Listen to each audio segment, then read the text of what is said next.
सभी साथियों को नमस्कार। आज हम लोक देवता तेजाजी महाराज के बारे में आपको उनके इतिहास के बारे में, गौरवशाली इतिहास के बारे में बताने जा रहे हैं। और तेजाजी महाराज की जो कथा है उसी संबंधित भी आपको आज बताने जा रहे हैं। कहा जाता है, एक दोहा है कि जाट वीर धोलिया वंश, जाट वीर धोलिया वंश, गांव खरनाल के माई, आज दिन सुबह बसे बस्ती फूला छाए, शुभ दिन 14 वार, गुरु शुक्ल माघ पहचान, शस्त्र 130 में प्रकटे अवतारी ज्ञान। सन 1074 में तेजाजी महाराज का जन्म हुआ था। तेजाजी महाराज सत्यवादी वीर तेजाजी महाराज जाट का जन्म माह शुक्ल 14 संवत 1130 29 जनवरी 1034 के दिन सूर्योदय के शुभ मुहूर्त में नागौर जिले के खरनाल गांव के धोलिया गोत्रीय जाट घराने में तेजाजी महाराज का जन्म हुआ था। तेजाजी महाराज के पिताजी का नाम ताहड़ देव, जिन्हें थिरराज भी कहा जाता है, और माता का नाम रामकुंवरी था।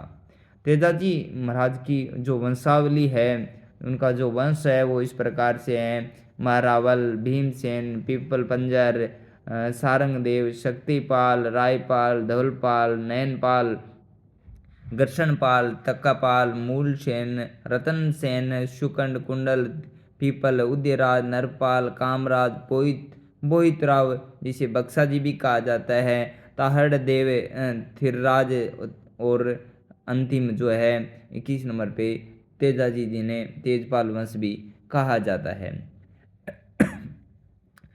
तेजाजी का जन्म हुआ था, आपको बताया, सन 1074 में 29 जनवरी के दिन, जिसमें तेजाजी का जन्म हुआ। दादा बक्सा जी खरनाल गांव के मुखिया थे। खरनाल परगने के अधिकार क्षेत्र में कुल 24 गांव आते थे।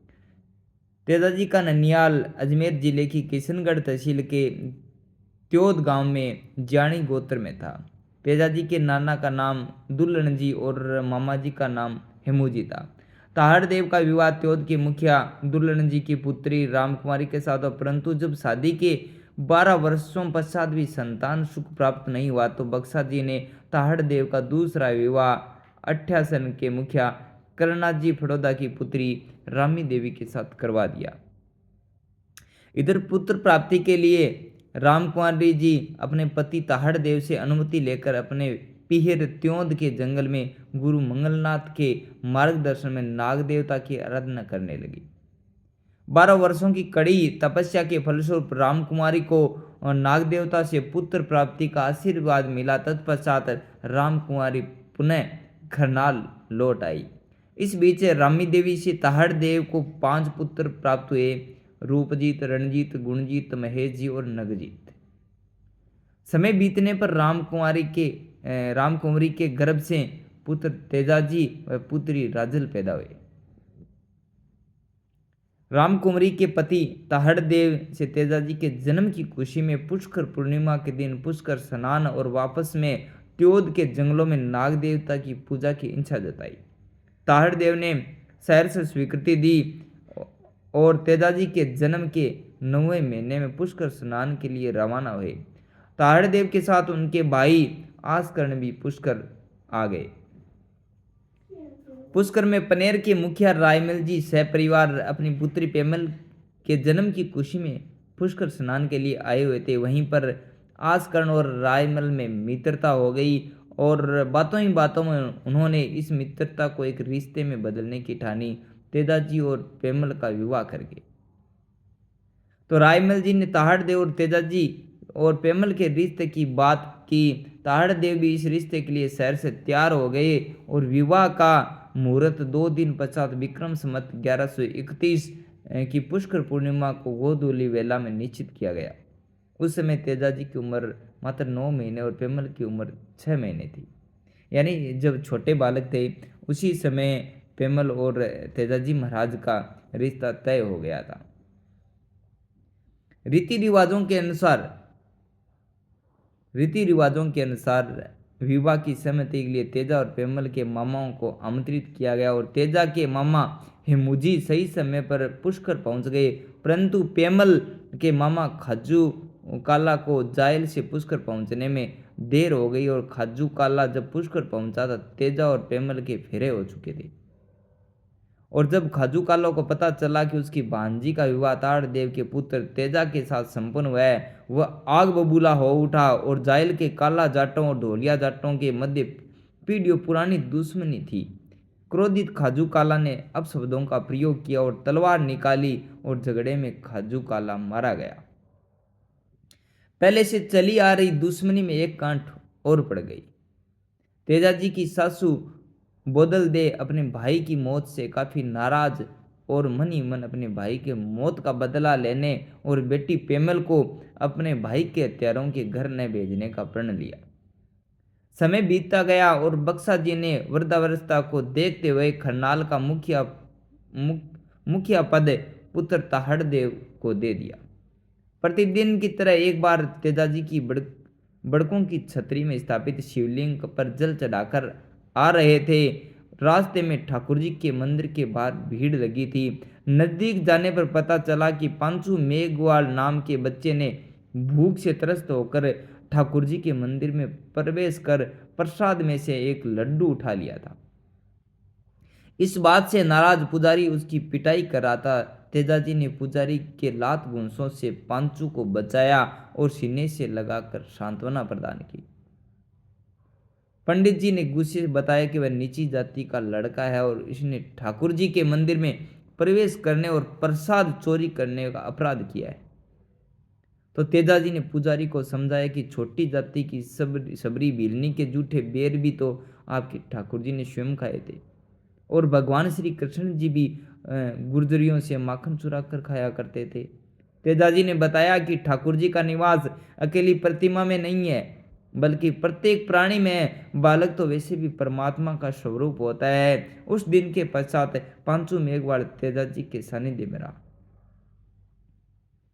ताहड़देव का मित्र लखी बंजारा, जिसे लाखा बालद भी कहा जाता है, एक बार जब माल लाद कर खरनाल के रास्ते सिंध की ओर आ रहा था, ताहड़देव के आग्रह पर खरनाल में डेरा लगाया और ताहड़देव की मेजबानी का आनंद लेने लगा। उसी दिन लाखा के डेरे में एक गर्भवती घोड़ी ने एक सफेद रंग की बछिया को जन्म दिया।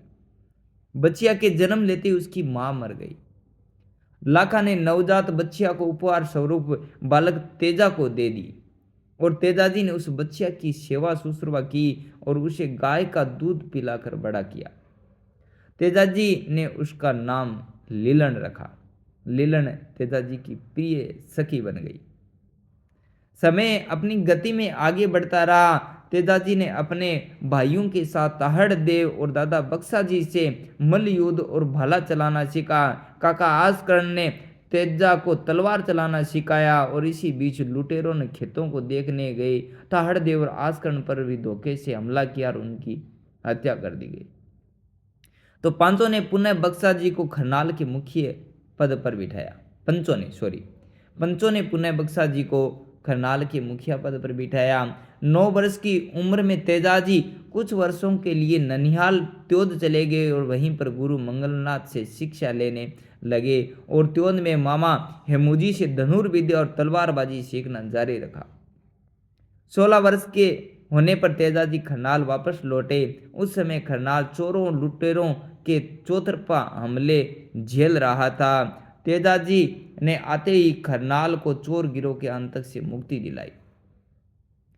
गाज्यो गाज्यो जेठ आषाढ़ कंवर तेजा रे, लगतो ही गाज्यो रे सावण भादवो, सुतो काई सुख भर नींद कंवर तेजा रे, थारोड़ा सातीड़ा बीजे बाजरो। संवत 1160 वर्ष था। इस बार इंद्रदेव कुछ ज्यादा ही मेहरबान हुए और जेठ आषाढ़ महीने में भरपूर बारिश होने लगी। पुराने समय में गांव के मुखिया द्वारा हड़ोतिया की रस्म करने के पश्चात ही किसान अपने खेतों को जोतने जाते थे। दादा बक्सा जी किसी काम से गांव से बाहर गए हुए थे। तब माता राम कुंवरी ने सुबह के समय जगाया और हड़ोतिया करने तेजाजी महाराज को भेजा। तेजाजी ने बैलों को संवारा और बीज उठाकर खेत को चले गए। पहले बीजों को उछाल कर खेत जोता जाता था। तेजाजी ने पहली बार बीज को जमीन में हल द्वारा उड़कर बोना सिखाया, एक कतार में बोना सीखा, कीट पतंगों से बचने के लिए अलग अलग तरकीबें सुझाई। इसलिए तेजा जाट को कृषि वैज्ञानिक कहा जाता है और पूरी किसान कौम उनको एक महान कृषि वैज्ञानिक और महापुरुष मानती है।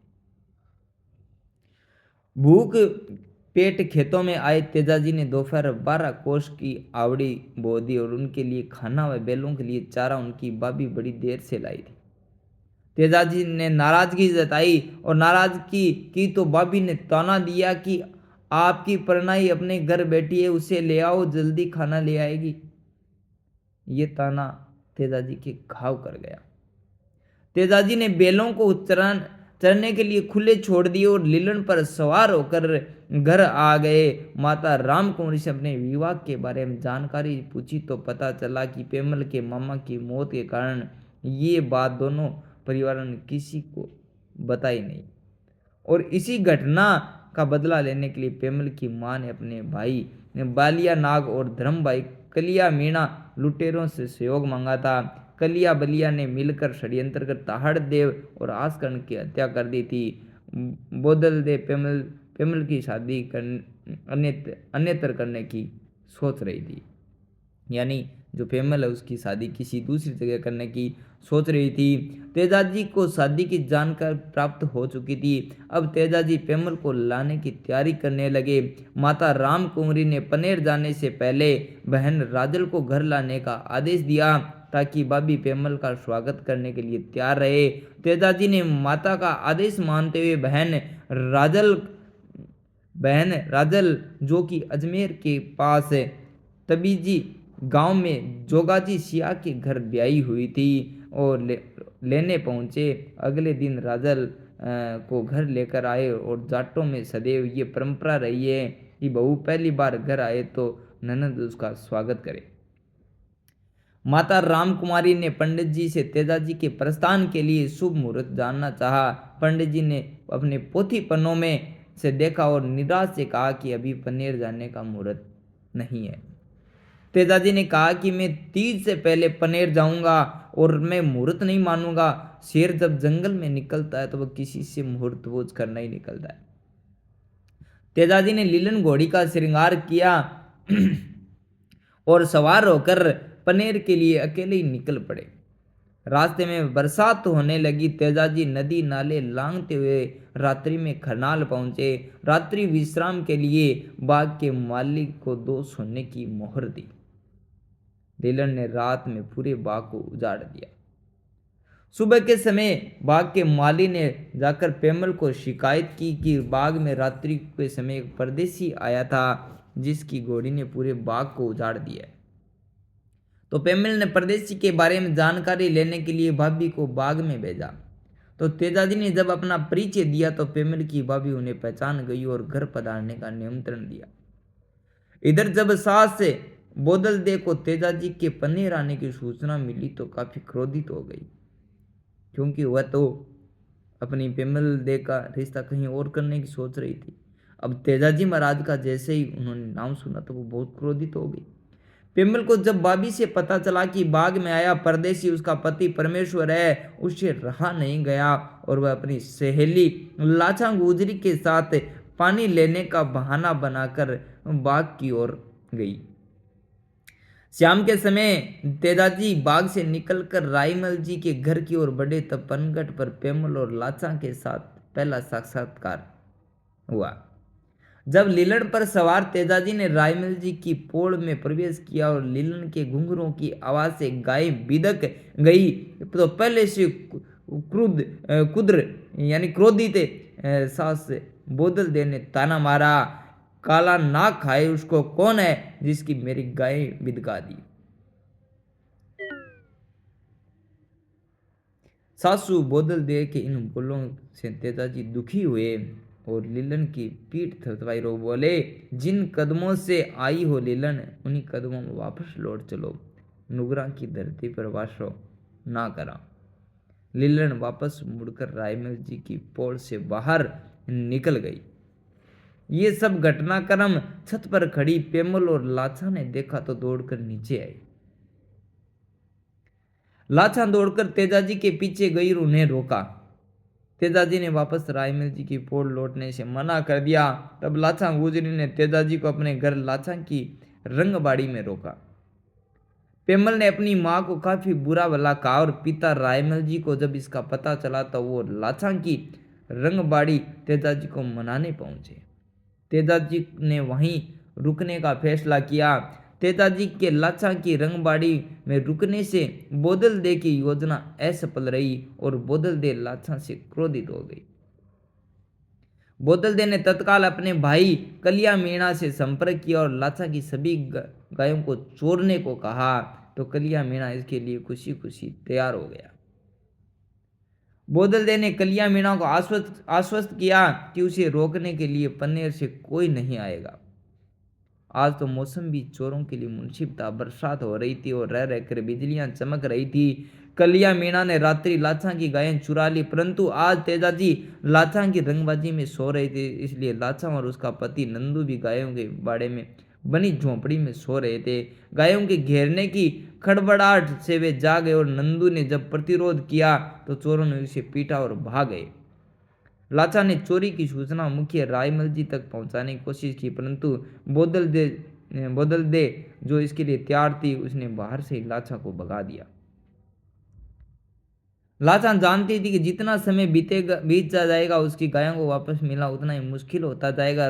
रोती बिलखती लाछा ढोली के घर पहुंची और उससे बार का डाका, जो पुराने जमाने में युद्ध की तैयारी के लिए ढोल को खास लय में बजाया जाता ताकि गांव वाले सतर्क हो जाए, बजाने का अनुरोध किया, परंतु ढोली ने उसे भी मना कर दिया क्योंकि बोदलदे ने उसे पहले ही धमका रखा था। निराश और रोती हुई लाछा अपने पति के पास पहुंची और उसे लेकर अपने घर लाछा की रंगबाड़ी पहुंची, जहां तेजाजी सो रहे थे और लाछा नंदू के साथ घर से बाहर बैठकर रोने लगी। लाछा के रोने की आवाज सुनकर तेजाजी की नींद खुल गई और कारण जानने के लिए तेजाजी बाहर निकले। रंगबाड़ी के दरवाजे के बाहर बने चबूतरे पर नंदू लेटा हुआ था और उसके नजदीक बैठी लाछा रो रही थी। तेजाजी की नींद लाछा के रोने से खुल गई और उन्होंने लाछा से रोने का कारण पूछा तो लाछा ने गाय चोरी होने की बात बताई। तुम चिंता मत करो लाछा, तेजा जाट तुम्हारी एक एक गाय को वापस लेकर आएगा। तेजाजी ने मूंछ मरोड़ी और अपने 500 हथियार, भाला, तीर, कमान, तलवार और कटार उठा लिए और अंधेरे में लीलन तेजा के इशारे पर चोरों के भागने की दिशा में बढ़ गई। अंधेरी में चमकती बिजली और चमक में तेजा गायों के निशानों का पीछा करते हुए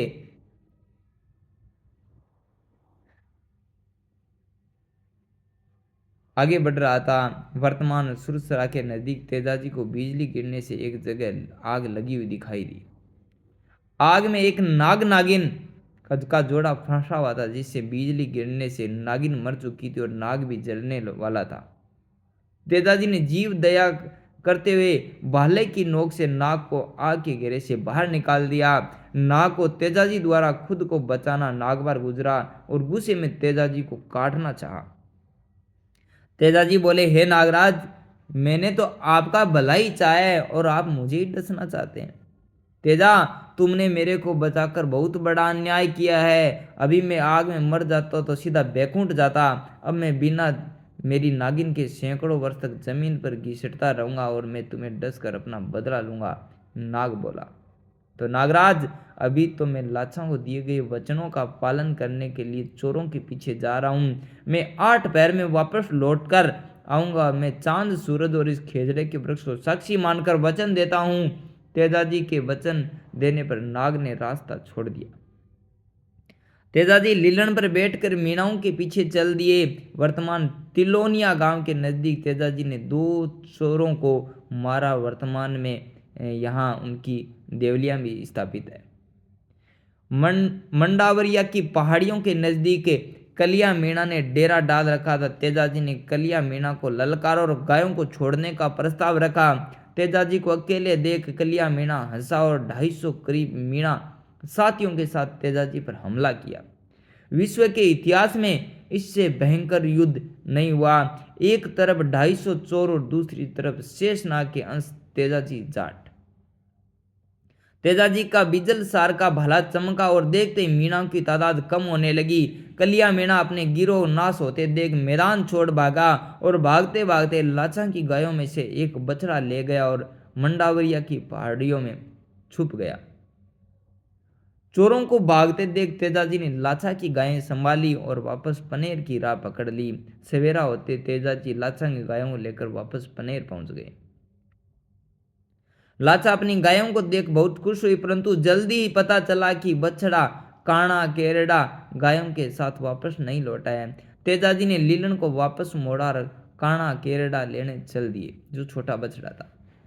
इधर कलिया मीणा तेजाजी की गायें लेकर जाने के बाद मंडावरियों की पहाड़ियों से निकला और 100 के करीब जो जीवित बच्चे साथी थे उनके साथ नरवर की पहाड़ियों ओर बढ़ गया, जहां उसका पुराना मित्र बलिया काला था, जो तेजाजी से उसका हार का बदला लेने में सहायता कर सकता था। तेजाजी जब मंडावरियों की पहाड़ी के नजदीक पहुंचे तो वहां मारे गए चोरों की लाशों के सिवा कोई नहीं था। तेजाजी ने वहां काना केरड़ा की तलाश की और जब नहीं मिला तो गीली जमीन पर चोरों को जाने की दिशा में बढ़ गए। कलिया मीणा और बलिया काला दोनों ने नरवर की पहाड़ियों में नजदीक मिले एक दूसरे का हाल जाना। कलिया ने जब बलिया काला सहायता मांगी तो उसने मदद करने की हामी भरी। कलिया मीणा के खबरियों ने सूचना दी कि तेजाजी उन्हें ढूंढते हुए इसी तरफ आ रहे हैं। कलिया मीणा तेजाजी के पराक्रम से वाकिफ था। उसने आमने सामने की लड़ाई के बजाय बालिया काला के साथ नरवर की घाटी के दोनों तरफ छुपकर तेजाजी पर हमला किया। दो तरफा और घात लगातार किए हमले से तेजाजी बुरी तरह घायल हो गए और जगह जगह से लहू रिसने लगा, परंतु उनका भाला पूरी तेजी से चलता रहा। यहाँ लीलन ने अपना द्रोण रूप दिखाया और कई चोर लीलन के खुरों का निशाना बने। घायल तेजाजी ने कलिया बालिया के संपूर्ण गिरोह का नाश किया और दोनों पापियों का वध किया और काना केरड़ा को लेकर पनेर के लिए रवाना हो गए। पनेर पहुंचकर तेजाजी ने लाछा गुजरी को काना केरड़ा सौंपा और लीलन को वापस जो वर्तमान सुरसरा में है उस स्थान पर पहुंचे जहां नाग उनका इंतजार कर रहा था।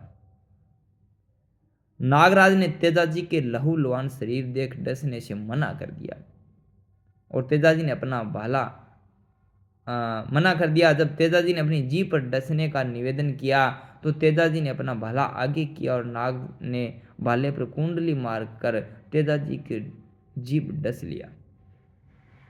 तेजाजी ने वहीं नजदीकी भेड़ चरा रहे आंसू देवासी को अपना मेमद मोलिया दिया और पेमल तक पहुंचाने का वचन दिया, यानी जो निशानी थी वो दी, और लीलन को खरनाल माता, दादा, बहन और भाई भौजाई तक खबर पहुंचाने का निवेदन किया। वर्तमान में किशनगढ़ तहसील के सुरसरा गांव में भाद्रपद शुक्ल दशमी संवत 1108 यानी 28 अगस्त 1103 को नागराज के डसने से तेजाजी ने देह त्याग कर दिया और परलोक सिधार गए। जब ये बात पेमल को पता चली तो बहुत दुखी हुई और माता बोदल दे से सत का नारियल मांगा कि चिता बनाकर तेजाजी के साथ सूर्यदेव की अग्नि से सती हो गई। खरनाल में लीलन को बिना तेजाजी के आए देख बहन राजल सब समझ गई और ध्रुव तालाब की पाल पर धरती से में समा गई। लीलन ने भी तेजाजी के वियोग में तालाब की पाल पर प्राण त्याग दिए। ये थी कहानी और कथा, कहानी नहीं कथा थी तेजाजी महाराज की और उनकी वीरता के बारे में। वीर तेजाजी कृषि वैज्ञानिक की सोच व योगदान के कारण उनको कृषि का देवता भी मानते हैं। नाग के प्रति अटल आस्था को देखते हुए जब भी तेजाजी का चित्र, मूर्ति आदि बनाते हैं तो उसके साथ काले नाग को कभी नहीं भूलते हैं। 11वीं सदी में गायों के लिए बलिदान को सर्वोच्च बलिदान माना जाता है। तेजाजी ने अपने कर्मों और आचरण से जनसाधारण को सद्मार्ग को अपनाने और उसे आगे बढ़ने के लिए प्रेरित किया। इसके अलावा जात पात, छुआछूत आदि सामाजिक बुराइयों पर अंकुश लगाया, पंडों के मिथ्या आडम्बरों का विरोध किया। आज भी तेजाजी के मंदिरों में अधिकतर निम्न वर्णों के लोग ही पुजारी का काम करते हैं। इतिहास में समाज में सुधार का इतना प्राचीन उदाहरण नहीं है। इस तरह तेजाजी ने अपने सद्मार्गों से जनसाधारण में एक चेतना जागृत की। क्रम शक्ति भक्ति वैराग्य का जैसा तालमेल तेजाजी ने प्रस्तुत किया वो अन्यत्र दुर्लभ है। भाद्रपद शुक्ल में दशमी को पूरे भारतवर्ष में प्रतिवर्ष तेजा दशमी के रूप में मनाया जाता है और इस दिन जगह जगह पर तेजाजी के मेले लगते हैं। जन्मस्थली खरनाल में लाखों लोग तेजाजी के सम्मान में जुटते हैं। तेजाजी गौर रक्षक एवं वचनबद्धता की गाथा लोकगीत और लोक नाट्य के रूप में पूरे भारतवर्ष में श्रद्धा और भक्ति भाव से गाई और सुनाई जाती है। आपको इनकी जीवनी कैसी लगी आप सभी कमेंट करके अवश्य बताएं। सभी को वीर तेजाजी महाराज की जय।